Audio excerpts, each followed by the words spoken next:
everybody. Hannah Storm in for Greeny. Just a bunch of normal people on a normal holiday Friday, right? Talking about normal things. Not at all. KD is available here to talk about it at Seaport. All the voices you want to hear. We got Wendy here, Tim Bontemps, Nick Friedel, Mr. Nets still on the scene. For now. Yeah, we don't know where he'll be next year. Future Hall of Famer Vince Carter is with us, and the man whose tweet at 2:49 Eastern yesterday set off an absolute frenzy. The one and only Woj is here, and let's begin with that Woj bomb, a decision that could transform the NBA for years to come. Kevin Durant requested a trade from the Brooklyn Nets yesterday.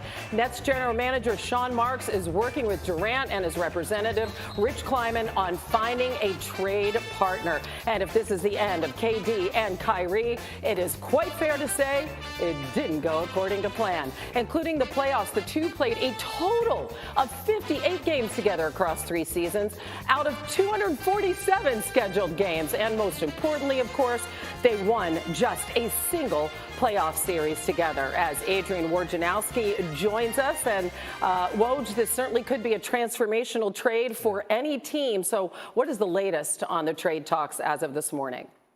Well, Hannah, obviously start with Kevin Durant, and just the volume and ferocity might be the word of calls landing in Brooklyn yesterday once the news was reported. Significant. I had teams tell me that they called Brooklyn more than once and upped their offers without even a counter. That's pretty unusual, but I think certainly teams understand how rare this is to have a player of Kevin Durant's stature on the trade market.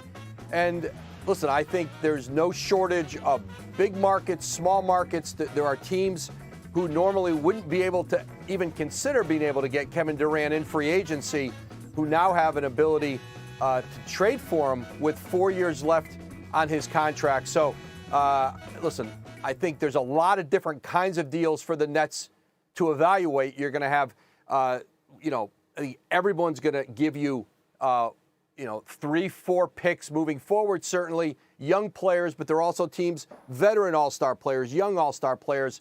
So this is such a unique situation. I think it's going to take a few days at least to flesh out as teams, jockey to try to see, not just in one-on-one talks with Brooklyn, but in multi-team deals where a team may not have the particular player that fits for Brooklyn, but they could go get it in a 3 or 4 team trade. This just opens up, I think the imagination of front offices is really being tested here because I think there are so many teams who are interested in trying to acquire Kevin Durant. How do you separate your team and your package from all the others? 18 months ago, Woj, the big three were together. So Kyrie, KD, Harden, they were title favorites. What happened?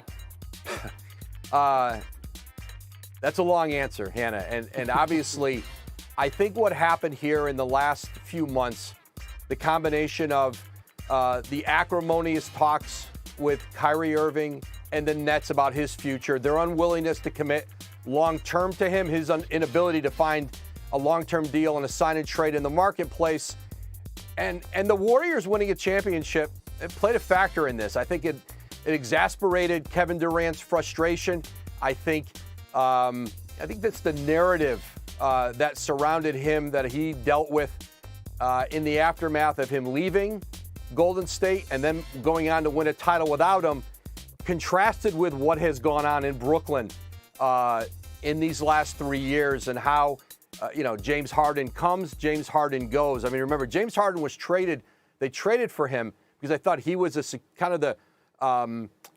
he gave them an ability to be able to keep Kevin Durant long-term because they didn't know that they could count on Kyrie Irving, and he came and left in the interim. And in the end, I think for Kevin Durant, essentially I'm told, I think what he described to ownership yesterday when he asked for the trade was that he needed a change of scenery.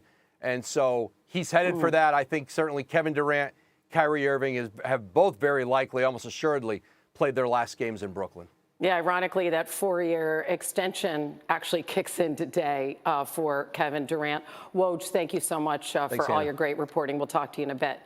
Meanwhile, so much insight here in the studio. Oh, we've got Tim and Nick and Wendy and Vince Carter joining us on Get Up. And Wendy, I told you so. You can very, very assuredly say that to the rest of us, because you were saying if the Nets didn't lock up Kyrie long term, that they ran a real risk of losing KD. So you heard Woj also bring the Warriors into this mix and their success. How do you see it? They lost the billionaire, and that's Joe Tsai, the owner. He lost his belief that this could work. And he attempted, through Sean Marks, his general manager, to renegotiate not just the contract of Kyrie Irving, but the sort of contract of the way they were going to interact with each other. And I think the last straw, to me, was when Kyrie said, "See you in the fall." Because that was sort of a declaration of, all right, I'm going to give you one more year, you're going to get one more year. And I think they were just like, we are not willing to do this anymore. And I think Durant saw the writing on the wall too, and they realized that there was no way this could stay together. And they could have capitulated, Hannah. They could have just renegotiated and given Kyrie what they wanted, but that's what they've done for the last 3 years. And I think Joe Tsai, with Sean Marks' support, put their foot down. They knew it could come to this. And I actually think, based on what I'm feeling, there's an immense sense of relief across that river in Brooklyn. Even though they are breaking apart potentially what we thought would be a title team, I think, and this is happy, there's going to be a sense of euphoria, at least short term, that is gone. Okay, that would be the opposite end of the spectrum from what we heard of you. You said that you have never seen a team this miserable. Oh, Hannah. They were so I mean, unhappy. you were with them. You were with them every day. It was right. What was the scenario? So bad at the end. Let me take you back to the locker room in Chicago, middle of January. They just beat the Bulls, who were tops in the East. James Harden, Kevin Durant, Kyrie Irving, they're beaming. They're looking at each other like, yep, this is it. This is what we signed up for. Harden sits at the podium and goes, I'm going to give Kyrie that shot myself. Less than a month later, Harden's gone. And a few days after this game in Chicago, and this is key, Kevin got hurt. He injured his knee. That changed the dynamic moving forward into the trade deadline. But Hannah, Harden realized that Kyrie wasn't going to change his stance. He was not going to get that shot no matter what happened. He's not committing to the Nets.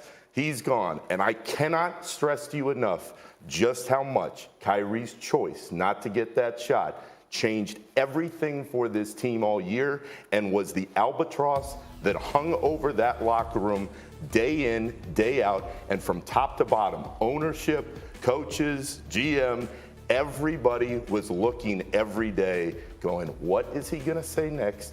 And we just cannot count on this guy. To Brian's point before, the Nets for 3 years did everything Kyrie Irving and Kevin Durant wanted, and that includes the one time they didn't, back in October, when they said you either got to be all in or all out, right? You either got to get the shot and be with us for every game, or you're not going to play with us at all. Then that was the beginning of the acrimony with Kyrie Irving. Then 2 months later, when Kevin Durant wanted Kyrie back around, all of a sudden, Kyrie's back, and then that's the beginning, as you said, of James Harden's departure, right? Those two moments, to me, sum up everything that gets us to this point where we are right now. I want to go back to something Woj mentioned, the Warriors, and looking at the Warriors, not just that Kevin Durant was trying to get out of the Warriors' shadow and come to Brooklyn and win a championship, but what happened with the Warriors and Andrew Wiggins?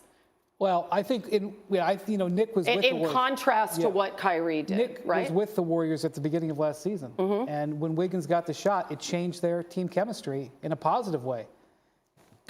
Kyrie didn't get the shot. And I know that fans may be screaming right now, but there's not a mandate next year. That's not going to be an issue. The shot was just the biggest indicator of what was underlying there, which was a lack of trust and a lack of working together. And when Kyrie goes through this whole season where he kneecapped this team with the vaccine and with other ways he was behaving, and he sits there in the moment after getting swept, and he says, well, yeah, Kevin and I are going to manage this team. I mean, imagine if you are the owner of the team, Hannah, right, who's spending all that money, and you hear the guy who's destroyed your season say that.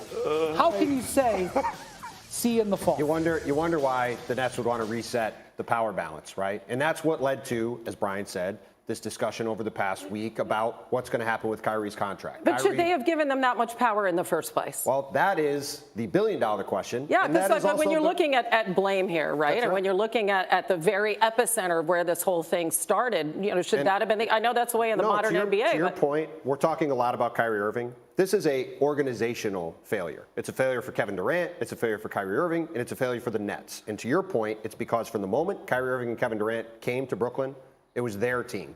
It wasn't the Nets. It was what are Kyrie and Kevin going to do, right? And right, it's a coaching decision, right? Is Steve Nash is the coach? That's right. That all of it came back to empowering those guys to a level we've maybe never seen in the NBA before. And that's why it isn't just a Kyrie Irving failure, because look, if you are Kyrie Irving, why wouldn't you think you're running the team based off the way the last 3 years have gone, based off the way this season has gone? So yes, it's everyone's fault. It's not just one person. That's exactly why there's very little empathy across the league for the Nets right now. Make your bed and give all that power to superstars and say, hey, this is your team. And you get into that kind of deal with Kyrie Irving, you get what you deserve. And to the point about Andrew Wiggins and the Warriors, this is crucial. He didn't want to get that shot. And he knew that in order to keep his money, to stay in the league, and to be the team player the Warriors needed, it was imperative for him to do so. And he made that choice for the group. That group got even closer in Golden State. They came together. He had the best year of his career. They just won the title. And he was a huge part of it in the finals, too. And he was gigantic. He has forever changed the narrative about his career.